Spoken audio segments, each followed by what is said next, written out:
오늘 우리에게 주시는 하나님의 말씀은 디모데전서 4장 7절에서 8절까지 말씀입니다. 디모데전서 4장 7절에서 8절까지 말씀 신약성경 339면에 있습니다.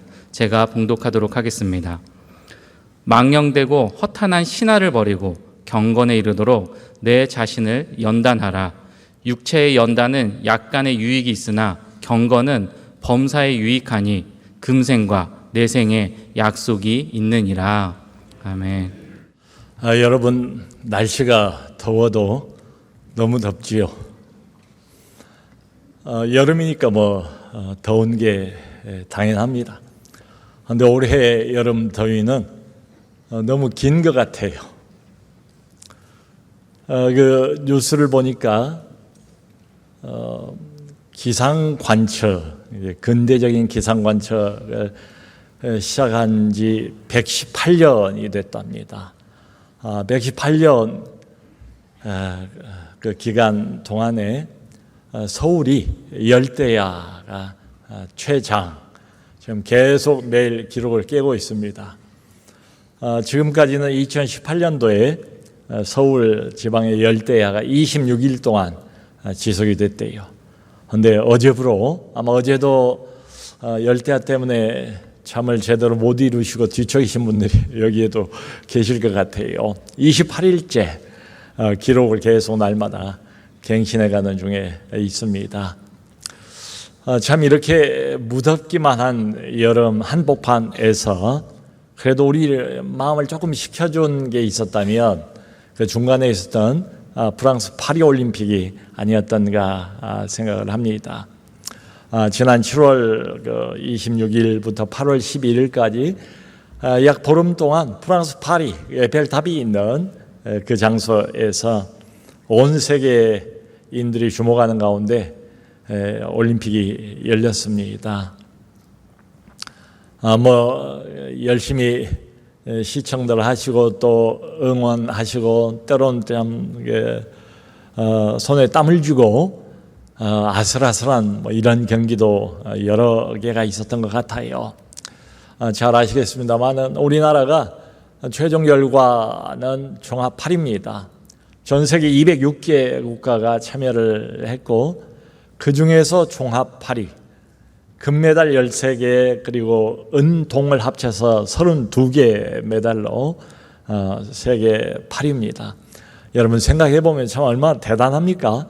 200개가 넘는 많은 나라들 중에서 이 작은 대한민국 이 나라가 세계 10위권 안에 8위를 했다는 것만 해도 참 가슴 벅차고 대단하다 이런 느낌이 들어요. 참 이번에 우리 선수들 보면서 메달을 땄던 메달을 따지 못했던 얼마나 대견스럽고 얼마나 참 자랑스럽던지요. 최선을 다하면서 땀을 흘리는 나라를 위해서 뛰는 그들의 모습을 보면서 참 마음이 뿌듯했습니다. 제가 아는 그 지인이 독일에서 벌써 40년 이상 교민으로 살고 있는 분이 계세요. 근데 그분이 그런 말씀을 하세요. 지금입니다. 지금은 바깥으로 나와보면 사실 우리 대한민국이 얼마나 대단한 나라인가 이걸 실감을 하게 된대요. 그런데 오히려 가끔 이렇게 한국을 들어와 보면 한국에 살고 있는 우리 국민들은 자신들의 나라를 너무 가볍게 여기고 소홀히 하는 것이 아닌가, 자신의 나라를 무시하는 것이 아닌가 이런 생각이 들어서 좀 안타깝다 이런 말씀을 하시더라고요.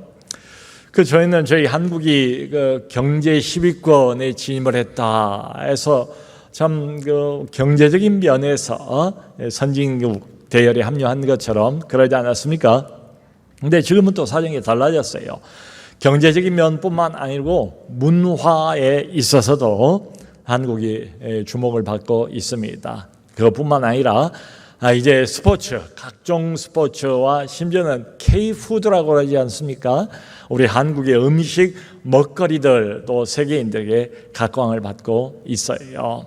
참 감사한 일이죠. 자, 그런데 이 모든 것들이 가만히 생각을 해보면 그냥 된 것은 아닙니다. 저절로 된 것도 아니에요. 그 배후에는 각고의 노력이 있었지요. 자, 이번에 특별히 그 메달을 딴 목에 건 그 자랑스러운 우리 그 선수들을 보면서 저는 이 점이 더 확실해지지 않았나 이런 생각을 해 봤습니다. 여러분, 이번 파리 올림픽에서 양궁 종목에 걸린 금메달이 5개였습니다. 흔히들 그렇게 말을 하는 것 같아요. 한국 양궁은 넘사벽이다. 넘나 볼 수가 없는 그런 경지에 가 있다. 그러니까 남자 개인, 여자 개인, 남자 단체, 여자 단체, 그리고 파리 올림픽에서 처음으로 남녀 혼성 양궁에 메달 하나가 더 걸렸습니다. 그러니까 지난번 2016년 때 브라질의 리우 올림픽 때도 저희가 양궁 종목을 싹쓸이 했단 말이에요. 근데 그때는 금메달이 4개였어요. 근데 이번에 혼성까지 하나 더해서 5개 금메달 전체를 우리 대한민국이 다 휩쓸었습니다. 그러니까 이렇게 보면 올림픽 역사상 최초로 대한민국이 5개 종목의 금메달 전체를 양궁에서 다 쓸어간 셈이 됐죠. 정말 잘하더라고요. 특별히 그 남자 개인전 마지막 결승전은 손에 땀을 주고 보게 만들었습니다. 제일 나중에 했던 게 남자 개인전입니다. 우리 한국 선수 김우진 선수하고 미국 선수가 마지막까지 결승전을 1대1로 벌이는 그 장면은 정말 참 스릴 만점의 경기가 아니었나. 실력으로는 거의 차이가 없는 것 같아요. 그야말로 막상막하의 게임이었습니다. 그러니까 5세트까지 가면 이게 끝이 나야 됩니다. 그런데 마지막 5세트에서 우리 김우진 선수가 먼저 3발을 쏘는데 3발 다 10점 관역을 통과를 했어요. 그러니까 30점을 얻었습니다. 내심 이제는 끝이 나겠구나 생각을 했는데 웬걸요? 정말 미국 선수 실력도 만만치가 않았습니다. 역시 3발 다 30점, 10점, 10점, 10점 만점을 받은 거예요. 자, 이렇게 해서 5세트까지 가도 5대5로 결론이 안 나면 그 이후로는 저는 이번에 이제 양궁에 이런 게 있다는 걸 처음 들은 것 같아요. 슛 오프라는 걸 한답니다. 이제 그 이후로는 한 발씩 쏘는 거예요. 한 발만 쏘아서 누가 더 정중앙에 가깝게 화살이 꽂히는가 이걸 가지고 판가름을 하는 겁니다. 그러니까 지금부터는 이제 단 한 발의 화살을 가지고 금메달이냐 은메달이냐 승패가 결정이 되어버립니다. 우리 김우진 선수가 10점, 잘하면 되겠다. 근데 웬걸요? 뒤에 쏘았던 미국 선수도 역시 10점입니다. 둘 다 이번에도 10점 동점을 얻은 거예요.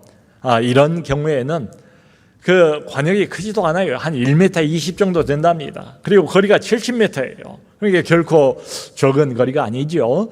그 먼 거리에서 1m 20의 한 정중앙에 10점 동그라미 그 관역을 관통을 해야 되니까 얼마나 이게 고도의 기술과 집중력이 필요하겠습니까? 근데 두 사람이 다 10점을 맞춘 거예요.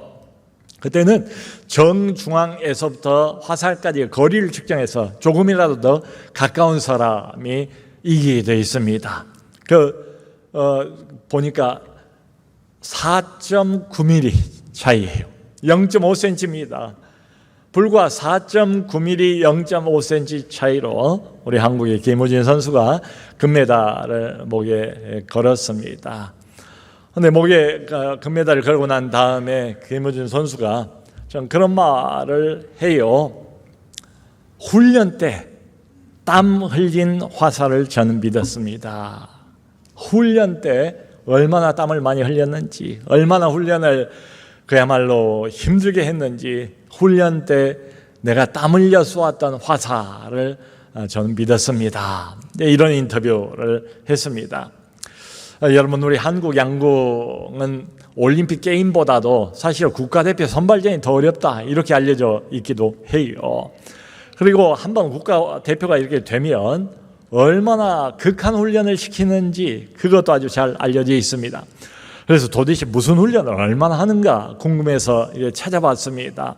뭐 별별 훈련, 심지어 선수가 이런 것까지 해야 되나 이런 생각이 들 정도로 별 훈련을 다 시키더라고요. 그러니까 이 양궁이 참 심리 조절이 대단히 중요한 이런 스포츠 아니겠습니까? 이번에 보니까 지난번 도쿄올림픽 때부터 보는 사람들의 즐거움을 위해서 선수들의 심장 박동수를 이렇게 보여줘요. 그거 보셨지요? 근데 마지막 슛오프를 쏘는데 김우진 선수 박동이 90이에요. 심장 박동수 90이면 거의 정상인들이 평소에 느끼는 그런 심장 박동수 아니겠어요?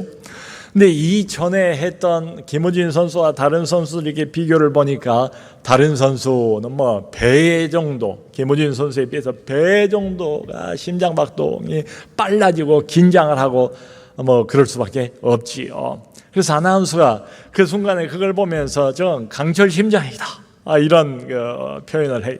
강철 심장. 여러분, 이 강철 심장은 절대로 그냥 주어진 게 아닙니다. 훈련의 결과예요. 그래서 실제로 양궁 선수들이 무슨 훈련을 하는가 보니까 뭐 별별 훈련을 다 하는데요. 일단 경기장에다가 일부러 소음을 크게 만들어 놓고 경기장을 시끄럽게 해 놓고 그리고 이제 관여하게 집중해서 활을 쏘는 훈련을 해요. 그런가 하면 우리 한국의 그 K1 장갑차 있지 않습니까?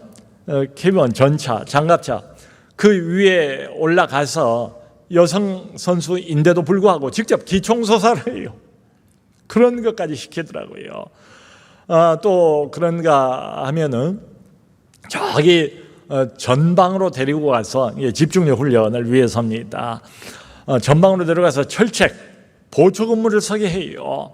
뭐 여기 군대 갔다 오신 우리 남자분들은 잘 아시지 않습니까? 밤중에도 깨어서 어디서 적이 나타날지 모르니까 항상 동태를 감시하고 있어야 하잖아요. 집중을 해야 되지 않겠습니까? 그 집중력 훈련을 그런 식으로 하는 거예요. 그런가 하면 여기 미사리 그 경정장이 있는데 그 경정장 관중석 바로 앞에다가 양궁 관역을 역시 70m 거리에 놓고 거기서 관중이 바로 옆에 있습니다. 거기서 활을 쏘는 연습을 시켜요. 근데 일부러 관중들에게 이 선수들 야유를 보내라고 합니다. 이 선수들에게 막 야유를 보내고 우 하고 하는데도 그걸 이기는 거지요. 흔들리지 않고 차분하게 침착하게 관역을 향해서 집중하는 그 훈련을 그렇게 시켜요. 그런가 하면 우리 인간이 가장 공포심을 느낀 높이가 11m라고 합니다. 수영장으로 선수들을 데리고 가서 뭐 수영을 얼마나 잘 하는지는 모르겠어요. 근데 그 수영장 꼭대기에서 11m 높이에서 선수들을 물속으로 그냥 아래로 떨어뜨리는 이런 훈련을 해요. 담대함을 기르기 위한 그런 훈련을 합니다. 뭐 그것뿐입니까? 이번에 그 태권도 여자 57kg급에서 결승에서 우승해서 금메달을 목에 건 김유진 선수가 있어요. 근데 이 선수는 원래 처음에는 기대를 안 했던 이런 선수였답니다. 왜냐하면 세계 랭킹이 24위예요. 근데 세계 랭킹 10위권 안에 든 우리 태권도 선수들도 여러 명 있었거든요. 근데 그렇게 큰 기대를 안 했습니다. 근데 이 김유진 선수가 세계 랭킹 5위, 4위, 준결승에서는 1위, 그리고 마지막 결승에서는 세계 랭킹 현재 2위가 되는 이란 선수를 격파를 하고 결국 금메달을 목에 걸었어요. 참 얼마나 가슴이 뿌듯하고 대견스럽던지요. 근데 이 유진 선수가 그런 말을 해요. 한 번 운동을 할 때마다 10,000번의 발차기를 했습니다. 여러분 이게 믿어지십니까? 한 번 운동 나갈 때마다 10,000번 발차기를 했대요. 이 훈련이 얼마나 힘들었던지 훈련장으로 갈 때마다 마치 지옥길로 끌려가는 것 같은 느낌이었습니다. 다른 것보다 훈련이 너무 힘들어서 그만두고 싶은 생각이 참 꿀떡 같은 때가 종종 있었습니다. 나중에 인터뷰를 하는데 메달을 목에 걸고 이 선수가 그런 말을 합니다. 지금 가장 먹고 싶은 게 있다면 된장찌개와 삼겹살입니다. 하루에 한 끼만 제대로 먹었대요. 그리고 자기가 제일 좋아하는 게 삼겹살인데 언제 삼겹살을 먹어봤는지 기억조차 안 납니다. 이런 고백을 합니다. 제가 이런 것들을 보면서 정말 그냥 되는 것은 아무것도 없구나. 훈련의 결과로구나. 그야말로 하고 싶은 거 다 하고 먹고 싶은 거 다 먹고 그렇게 딸 수 있는 메달은 없습니다. 성도 여러분, 우리의 신앙생활도 이 점에서는 마찬가지입니다. 영적 훈련이 우리 모두가 필요해요. 오늘 바울은 젊은 목회자인 디모데에게 여기 7절을 보면 이렇게 권면을 하고 있습니다.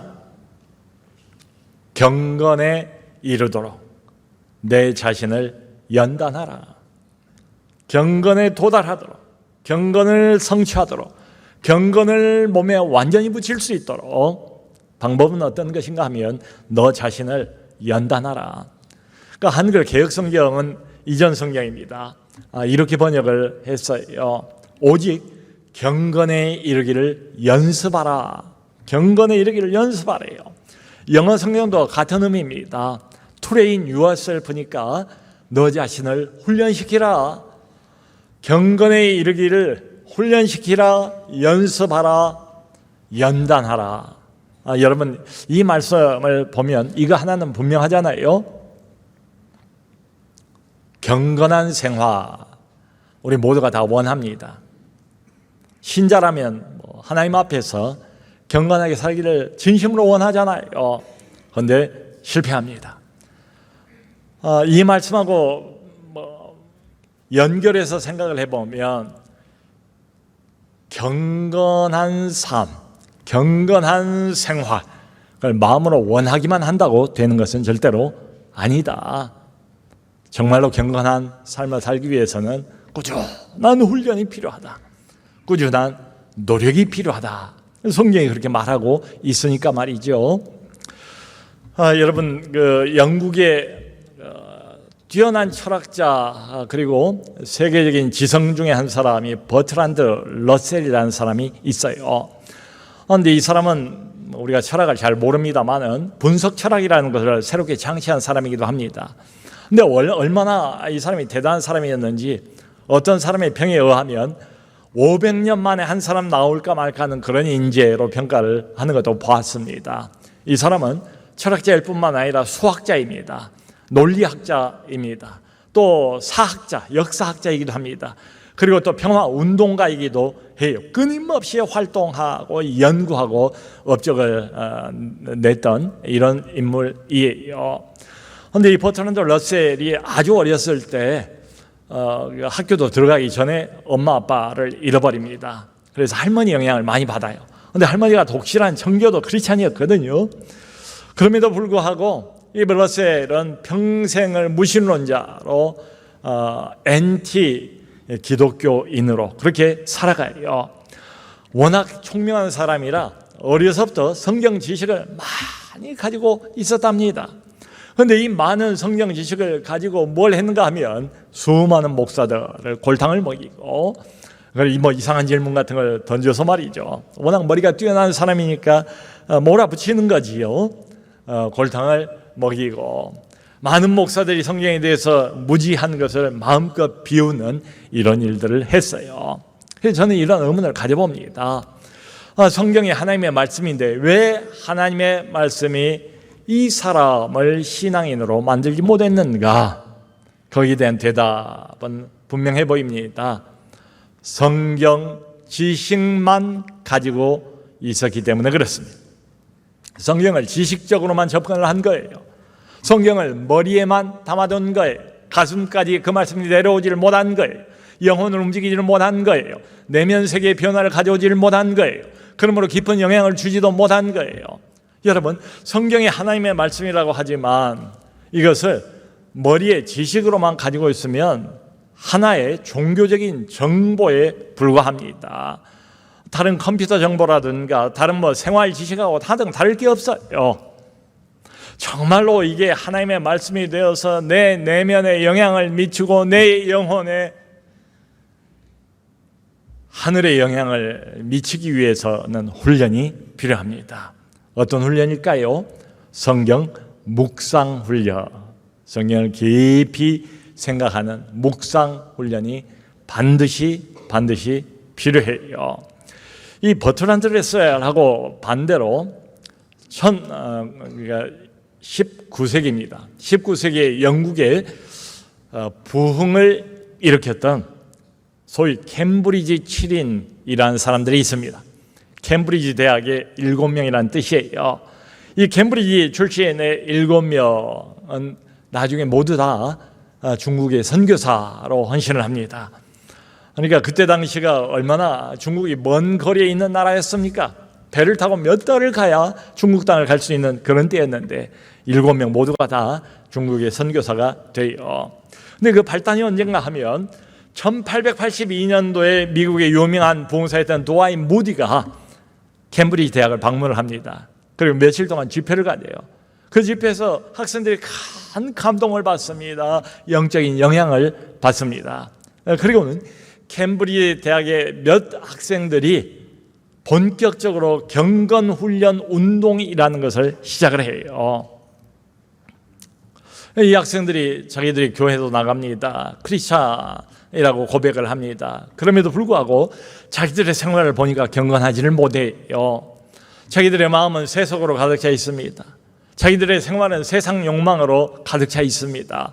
그래서 고민을 하기도 했습니다. 이걸 어떻게 해결할까 고민을 하다가 한 가지 방법을 발견했어요. 그게 뭔가 하면 하루가 24시간인데 이 하루 중에 얼마의 시간을 정기적으로 떼어서 말씀 묵상과 기도에 할애를 하는 것입니다.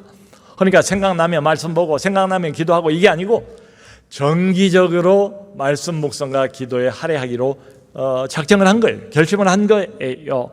그리고 그것을 이름 붙이기를 경건의 시간이다, quiet time이다 이렇게 부릅니다. 여러분 지금은 QT라는 게 quiet time, QT라는 게 교회 안에서는 보통 명사가 되지 않았습니까? 그 시발점이 어딘가 하면 바로 여기에요.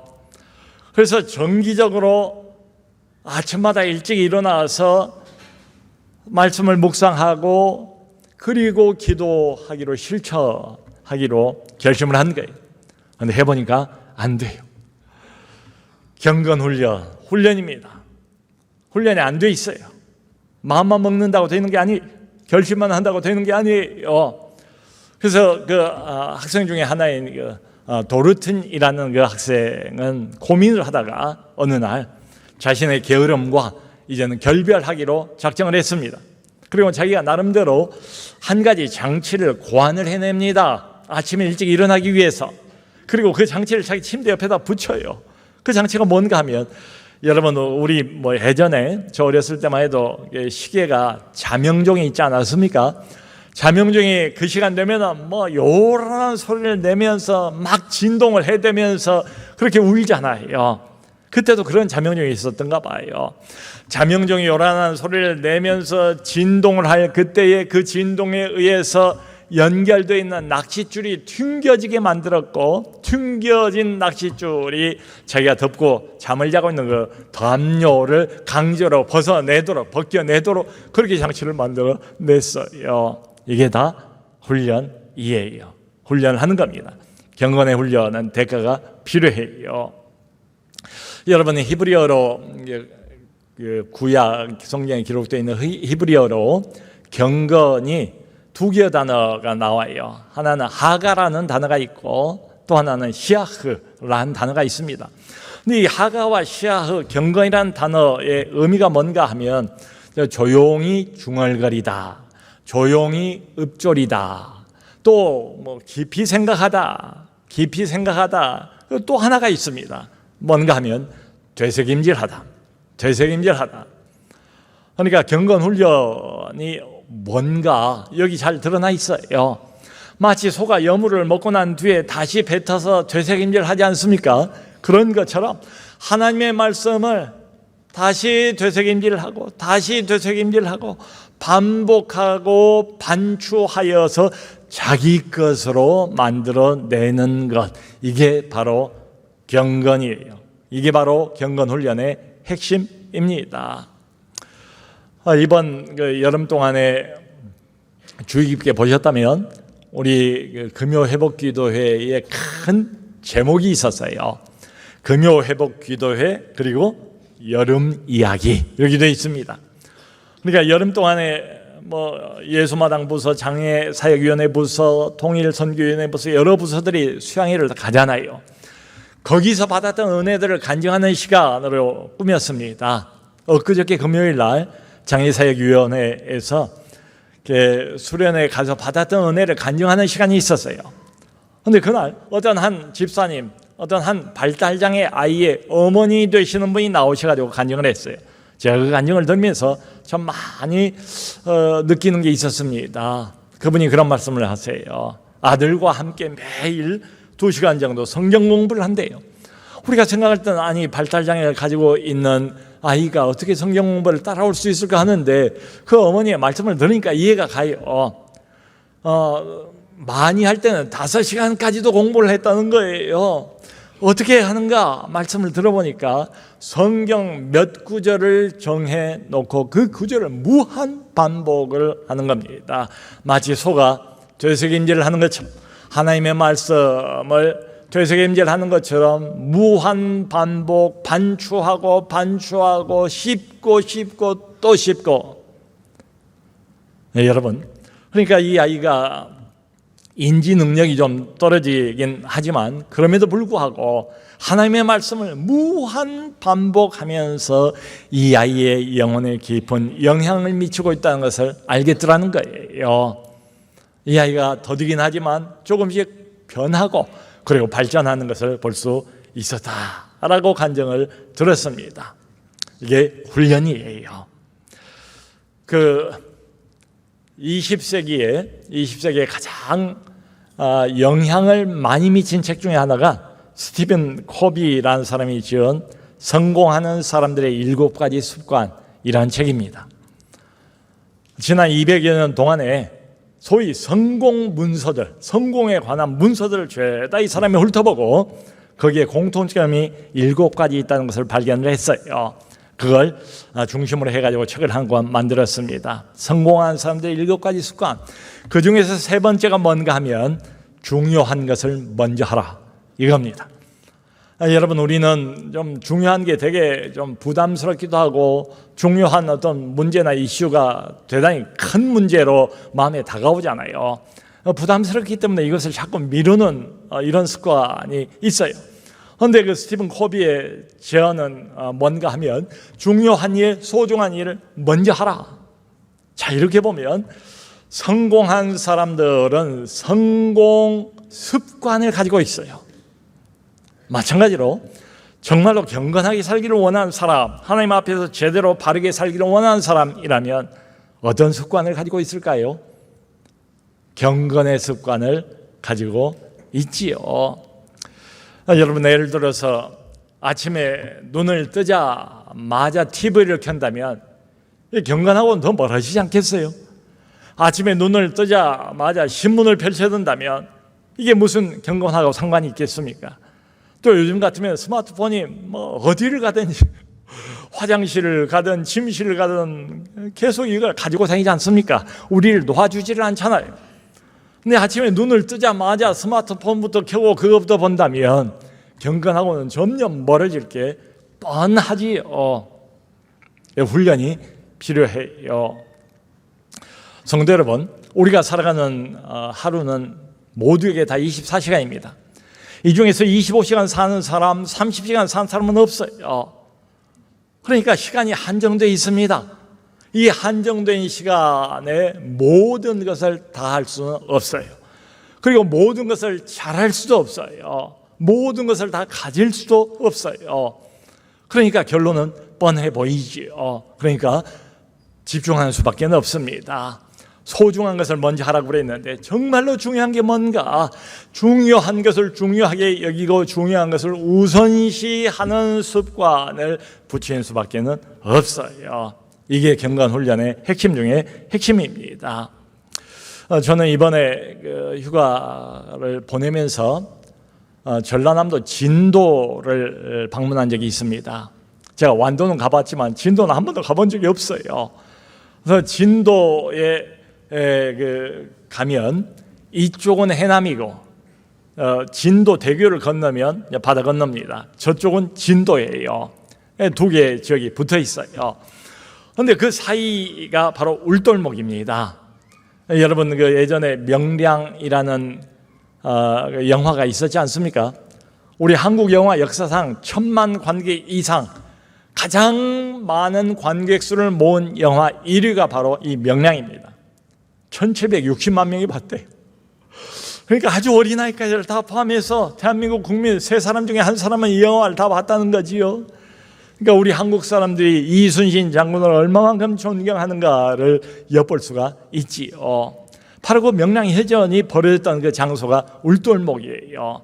이 울돌목이란 말의 뜻이 뭔가 하면 바다가 소리를 내면서 울면서 돌아서 나간다 해가지고 울돌목이에요.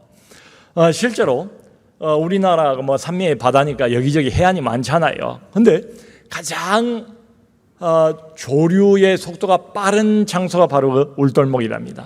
다른 바다에 비해서 보통 한 3배 이상 빠르대요. 그리고 밀물이 있어요. 썰물이 있어요. 이순신 장군은 그 지형을 잘 알았습니다. 밀물과 썰물이 언제 있는가를 잘 알았고요. 이 울돌목에 한번 걸리면 배가 뭐 꼼짝달싹 할 수가 없다는 것도 잘 알았어요. 이순신 장군이 원균이라는 사람에 의해서 모함을 받지 않습니까?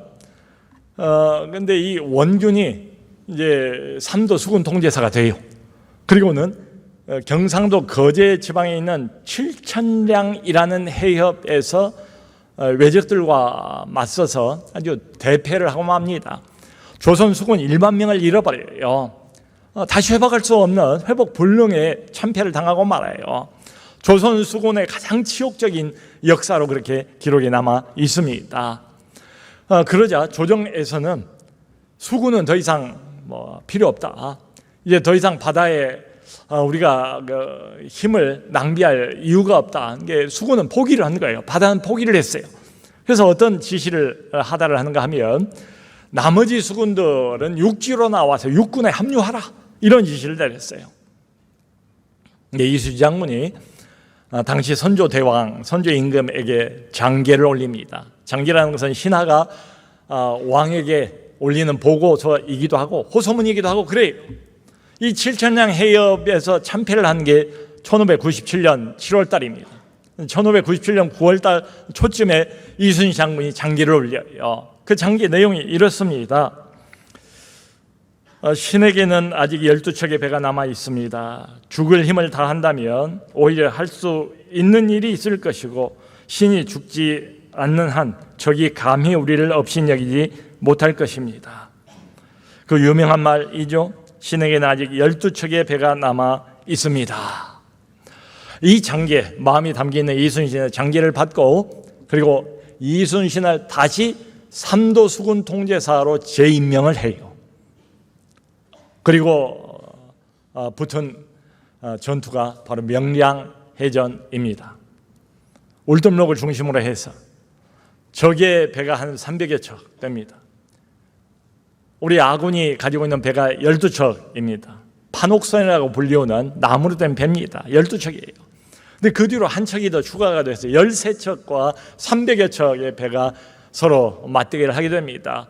그러면서 나중에 결국 이순신의 그 전략에 휘말려서 울돌목으로 들어온 배가 약 130여 척이에요. 그런데 그날 한 10시간 정도 전투를 벌였는데 그때가 1597년 9월 16일입니다. 이날 전과가 어떤가 하면 외적의 적선 200척을 격침을 시키고 그리고 외적 적군 약 4천여 명을 사살했습니다. 바로 이 명량대첩이 임진왜란의 결정적인 전환점을 마련을 해준 그런 승리였어요. 가니까 참 이런 글도 있었구나 싶은 글 하나가 있었습니다. 그 해남에 있는 우수영 지역이라고 부르는데 우수영에 충무공 유물 전시관, 충무공 유물 전시실이 있어서 거기를 들려봤습니다. 거기에 그러니까 왜군의 장수예요. 외적의 장수였던 일본 장수 아카자카 야스하루라는 사람이 이런 글을 적어 놓은 것을 봤어요. 내가 제일 두려워하는 사람은 이순신이며 가장 미워하는 사람도 이순신이며 가장 좋아하는 사람도 이순신이며 가장 존경하는 사람도 이순신이며 가장 죽이고 싶은 사람도 이순신이며 가장 차를 함께 하고 싶은 이도 바로 이순신이다.